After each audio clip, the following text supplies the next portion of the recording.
Hi, my name is Sophie Marshall Pelayo, and today I'm going to teach you how to decorate a cake.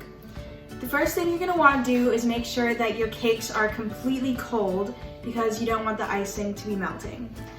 So the first thing we're going to do is put our cakes together on the board.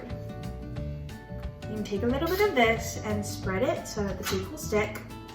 Then you're going to take the cakes out of the pan. I'll do that right now. Now that one cake is on our board, we're going to take some frosting. I'm using meringue buttercream. And you're going to put it on the center of the cake so you can put the other cake on top. You can do a couple scoops like that, and then you're going to spread it out so it's flat.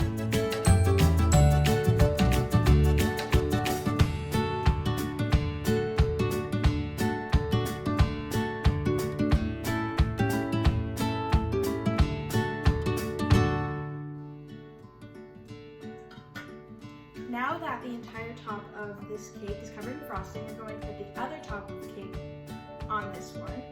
Usually I like to do it upside down so that the bottom part is on the top so that your cake will be flat. Now that you're done with that, I like to fill in all of this part that isn't filled in with frosting. But before you put it on top, you could cut off the top of each cake so that it's completely flat. I'm just going to fill it in with the frosting.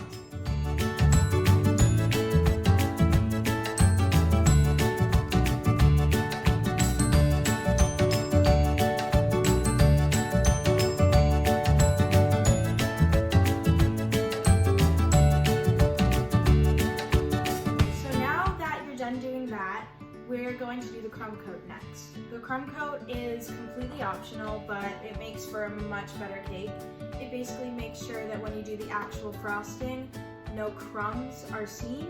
So that's what I'm going to do really quick. I'll show you. So you take some frosting, and you're basically going to put a really thin layer all over the entire cake. I'll show you when I'm done. Alright, so this is the crumb coat all done. This is what it should look like, a super thin layer of frosting all around the cake. I used this spatula and this cake scraper to get really smooth, nice texture. So you're going to put this in the fridge for around 15 to 30 minutes so that it's completely chilled, and then we'll ice it.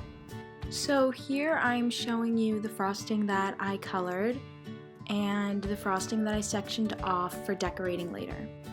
This is just me spreading the frosting all over the cake. As you can see, you use that kind of flattening motion everywhere, and you're just going to want to get a nice even coat all around the entire cake.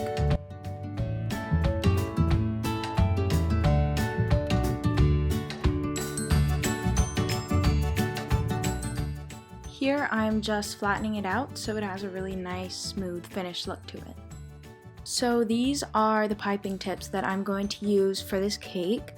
This piping tip is for the nice decoration that you'll see at the top, and these are the piping bags that I'll use.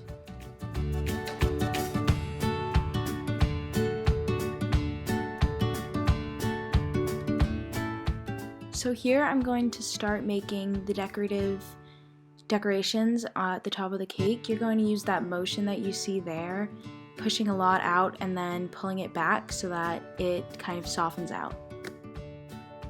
We are just going to do this for the whole rest of the top of the cake, so that's what I'm doing now. Now I'm going to use this smaller tip with the same color frosting in it, and I'm just going to do really small decorations at the bottom of the cake just for a little detailing.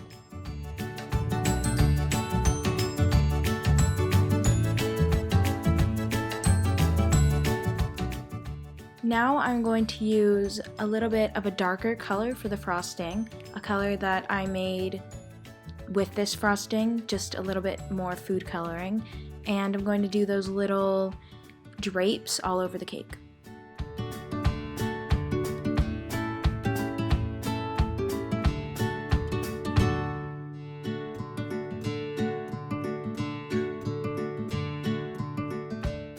This is just a little detailing of the bottom of the cake using that darker color. There's the whole cake.